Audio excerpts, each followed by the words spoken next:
Hello বন্ধুরা, সবাইকে স্বাগতম আমার এই পেজে। আজকে আমি দেখাতে চলে আসলাম আপনাদেরকে আমাদের এই গ্রামীণ প্রকৃতিগুলা। তো সাথে থাকুন দেখার জন্য সবাই। আমরা একটু পর সামনে যে পুকুরটা দেখা যাচ্ছে ওই পুকুর থেকে মাছ ধরবো।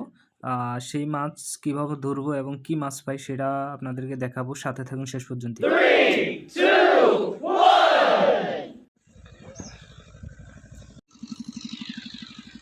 প্রিয় দর্শকবৃন্দ, আমরা এখন মাছ ধরার জন্য এসেছি পুকুরে।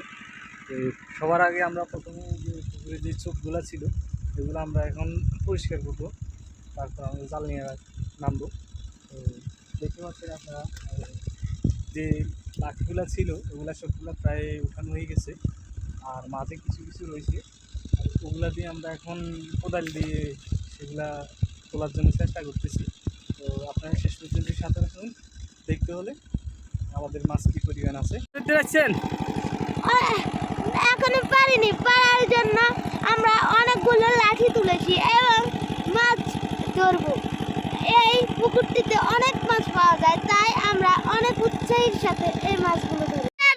আমরা কত বড় আরেকটা কোরাল মাছ পেয়েছি। সবাই দেখুন এবং লাইক সাবস্ক্রাইব করুন। এই যে দেখুন, উনি মাছটা খুলতে অনেক কষ্ট হচ্ছে। এই মাছটা অনেক বড়, অনেক অনেক। আমরা ভিডিওর প্রথমেই বলেছি যে অনেক বড় বড় কোরাল মাছ, কাতলা মাছ পাবো। এই যে দেখুন কত বড় একটা কোরাল মাছ পেয়েছি।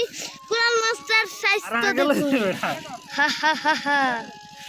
এই যে দেখলেন, এই যে দেখুন কোরাল মাছ। উনি মাছ ধরেছেন অনেক কষ্টর ফলে। মাছটা চলে যেতে চেয়েছিলেন কিন্তু কোনি দেননি, তাই আমরা অনেক উৎসাহের সাথে মাছ। এই যে দেখুন, এই যে দেখুন, উনিটা আরো অর্ডা লাগে। কত বড় একটা কোরাল মাছ, কিভাবে লাফাচ্ছে। শেষবার জাল তুলে দেখি একটা বড় বাটা মাছ ফেসে আছে। সেই আনন্দ ভাষা বোঝানো যাবে না। ভাগিনা তো লাফিয়ে উঠলো, আর বোনের জামাই বলল এই মাছটা আজ ভাজেই করে হবে। পুকুর পাড়ে বসে সেই দিনের সাফল্যর গল্প করতেই নিখিল ঘুরিয়ে প্রায় বেলা হয়ে গেল। আর সেই দিন যদি মাছ ধরার শুধু একটা কাজ ছিল না, ছিল একসঙ্গে সময় কাটানো, আনন্দ করার, একটা ছোট ছোট স্মৃতিকে জুড়ে রাখার সময়।